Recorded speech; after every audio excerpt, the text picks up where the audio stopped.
On avait dit une chose, attaquer le Niger, c'est la fin de la CEDEAO. Ça, au moins, c'est inéluctable.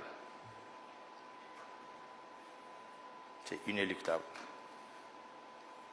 Nous avons à notre actif 10 ans de terrorisme. Ce n'est pas rien. En matière d'engagement militaire, ce n'est pas rien. C'était des hauts et des bas. Et ça continue jusqu'à aujourd'hui où je vous parle, il y a des attaques. Ça continue de plus belle. Sauf que cette fois-ci, on a vraiment compris de quoi il s'agit. Maintenant, peut-être, si vous êtes intéressé à savoir exactement de quoi il s'agit, c'est peut-être de venir au Niger et nous écouter. Là, en ce moment, on va vous dire de quoi il s'agit exactement. Donc, nous appelons à votre solidarité. Nous pensons, comme vous avez eu quand même la responsabilité de nous appeler, vous allez essayer de transmettre nos messages à ceux qui, malheureusement, sont allés dans l'escalade, ils sont allés dans cette situation. Et aussi à l'intention maintenant de tous les pays, essayons de faire le discernement. Sortons du schéma amitié entre présidents. Ça ne donne rien du tout. Aujourd'hui, les Africains, on a beaucoup compris. Un pouvoir, ce n'est pas une affaire d'amitié. Un pouvoir, ça lie les peuples. Ça lie les gouvernements. Ça ne lie pas les amis.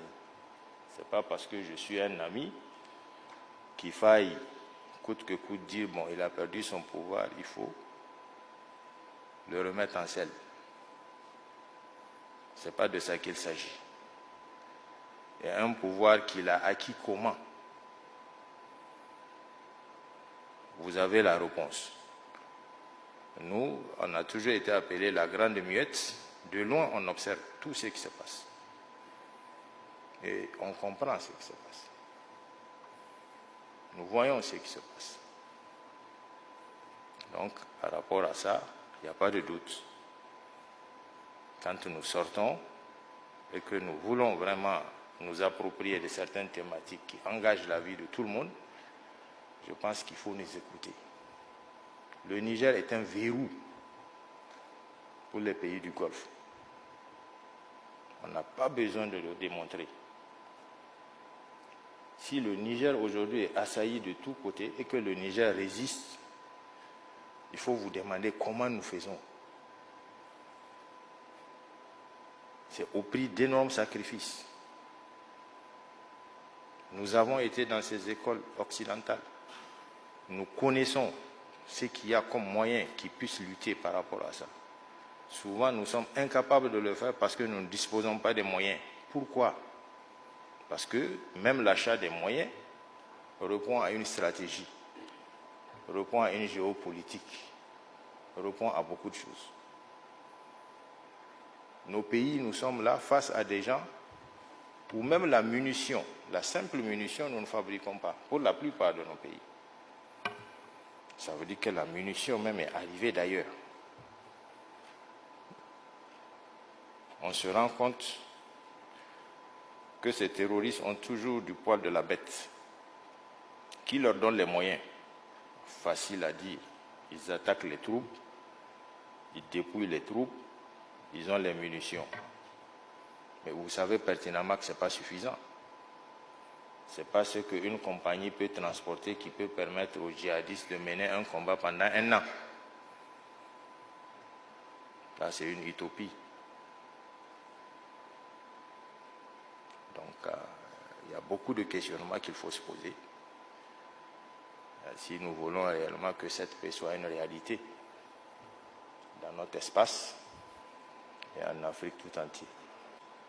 Le Niger a un peuple qui souffre.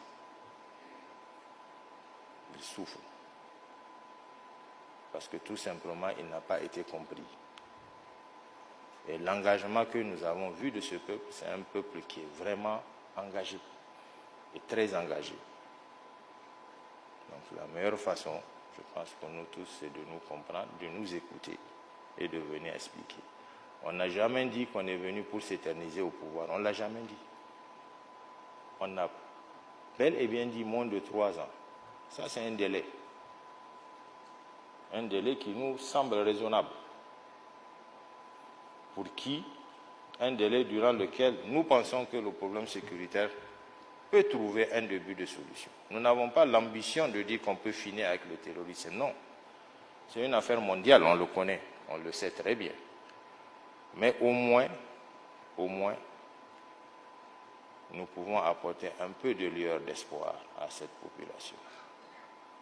Aujourd'hui, imaginez toute la bande sahélienne.